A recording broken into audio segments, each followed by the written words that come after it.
আসসালামু আলাইকুম রহমতুল্লাহ বরকাত।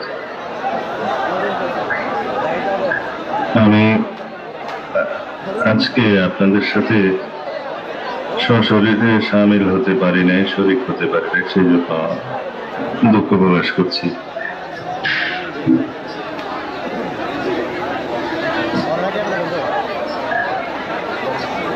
আমি আমার ভাই মিজানুর রহমান আজহারিকে পেকুয়াতে কক্সবাজারে বাংলাদেশে স্বাগতম জানাই। আমি এই সমস্ত ইসলামী মাহফিলে বক্তব্য দেওয়ার মতো যোগ্যতা আমার নেই।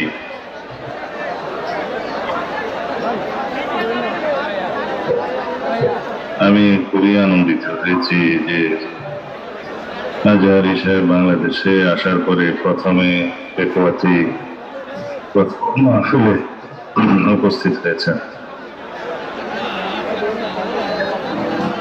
বাংলাদেশের বর্তমান পরিস্থিতিতে এই মাহফিল আয়োজন করা সম্ভব হয়েছে, যা 1 বছর আগে কল্পনা করা যেত না।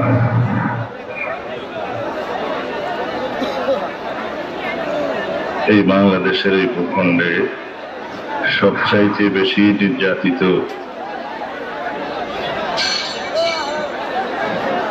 আমি মনে করি বাংলাদেশের মুসলমান। বাংলাদেশের আলেম সমাজ যে ত্যাগ স্বীকার করেছে, যে নির্যাতিত হয়েছে, নিপীড়িত হয়েছে এবং নির্বাসিত হয়েছে, মাওলানা আজহারি সাহেব নিজেই সে নির্বাসিতদের একজন। আমি বহু বছর নির্বাসিত জীবন কাটিয়েছি।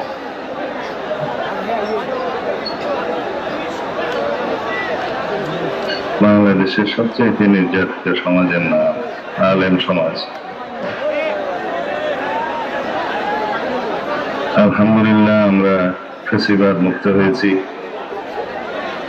ইসলাম বিদ্বেষী, আলেম বিদ্বেষী অবৈধ সরকারের কবল থেকে বাংলাদেশ মুক্ত হয়েছে, দেশের মানুষ মুক্ত হয়েছে। এই মুহূর্তে আমাদের সবচেয়ে বেশি প্রয়োজন বাংলাদেশের সকল মানুষের ঐক্য। আমরা যাতে সকল ধর্ম বর্ণ নির্বিশেষে সবাই বাংলাদেশের নাগরিক হিসাবে, সাংবিধানিকভাবে সিটিজেন হিসাবে আমরা যেন বসবাস করতে পারি, কারোই অধিকার যেন ক্ষুণ্ণ না হয় এবং সবাই একটি শক্তিশালী গণতান্ত্রিক রাষ্ট্রে বসবাস করতে পারি, যে রাষ্ট্রে বৈষম্য থাকে, সাম্য, মানবিক মর্যাদা এবং সামাজিক সুবিচারের ভিত্তিতে যাতে গণবিপ্লবের আকাঙ্ক্ষাকে আমরা বাস্তবায়ন করতে পারি, সেজন্য আমাদের সবারই ঐক্য থাকতে হবে, সমগ্র জাতিকে ঐক্যবদ্ধ থাকতে হবে। আমি জানি না আপনাদের সাথে আমার এই কথোপকথন কিভাবে হচ্ছে, মাঝে মধ্যে মনে হয় যে শোনা যাচ্ছে না। জি, শোনা যাচ্ছে, একদম ক্লিয়ারলি শোনা যাচ্ছে, ক্লিয়ারলি শোনা যাচ্ছে। যাই হোক, আমি আপনাদের সামনে এই কথা বলার জন্য এখনো বেঁচে আছি, আল্লাহ আমাকে বাঁচিয়ে রেখেছে, যাতে সমস্ত মানুষ, সমস্ত মুসলমান ঐক্যবদ্ধ থাকে, বাংলাদেশের সকল মুসলমানদেরকে ঈমান আকীদা নিয়ে মৃত্যুবরণ করতে পারে, অন্যান্য ধর্মাবলম্বীদের যাতে আমরা নিরাপত্তা দিতে পারি, তাদের ধর্মীয় আচার অনুষ্ঠান এবং তাদের স্বাধীনতা যাতে আমরা রক্ষা করতে পারি, সেই জন্য আমাদেরকে ঐক্যবদ্ধ থাকতে হবে। এই বাংলাদেশের সকল মানুষকে আমরা যাতে অতীতের মতো বিভিন্নভাবে বিভক্তির ষড়যন্ত্রে পতিত না হই, সেই জন্য সজাগ থাকতে হবে। অতীত স্বৈরাচার দেশে বসে তাদের লুণ্ঠনকৃত অপরন্ত সম্পদ দিয়ে বাংলাদেশের মানুষের বিভক্তি সৃষ্টির পায়তারা করছে এবং বাংলাদেশে একটা অস্থিতিশীল পরিস্থিতি সৃষ্টি করার মধ্য দিয়ে, মাঝে মধ্যে সাম্প্রদায়িক সম্প্রীতিকে নষ্ট করার মধ্য দিয়ে তারা খোলা পানিতে মাছ শিকার করার ষড়যন্ত্র করবে। এটা বিপ্লবোত্তর পরিস্থিতিতে সমস্ত দেশে হয়ে থাকে।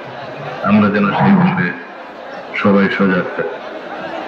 আল্লাহ আমাদেরকে এমন একটি রাষ্ট্র বিনির্মাণের তৌফিক দান করে, যে রাষ্ট্রে সকল নাগরিক তার সকল অধিকারভুক্ত নাগরিক অধিকার, সাংবিধানিক অধিকার, মৌলিক অধিকার, কথা বলার অধিকার এবং সমাবেশের অধিকার, যাতে বাংলাদেশে এমন বিচার ব্যবস্থা প্রতিষ্ঠিত হয় যে বিচার ব্যবস্থা কখনো ফেসিবাদের করতলে সমর্পিত হবে না।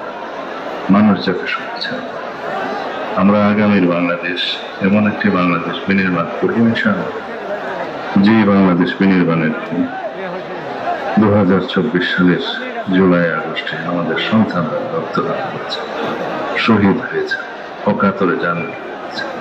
সুতরাং আমাদের দায়িত্ব অনেক বেশি, আমরা যারা বেঁচে আছি। আমাকে আল্লাহ রাব্বুল আলামিন হয়তো এই জন্যই বাঁচিয়ে রেখেছেন যে বাংলাদেশের মানুষের সেবা করে দিতে পারে, বাংলাদেশের শক্তিশালী গণতান্ত্রিক রাষ্ট্র বিনির্মাণে ভূমিকা করতে পারে এবং আপনার জনসাধারণ সেবা করতে পারে, দিনই প্রতিষ্ঠান এবং দিনের খেদমত করতে পারে। আপনারা সবাই দোয়া করুন যাতে আমাকে আল্লাহ রাব্বুল আলামিন এই সব নিয়ে কাজ করার তৌফিক দান করেন। আমি আর সময় নেব না, আপনারা আমার ভাই জনাব আজহারী সাহেবের বক্তব্য শুনে এবং বাংলাদেশে সেই হিসাবে তারা নিজেদের আমল করার চেষ্টা করবে।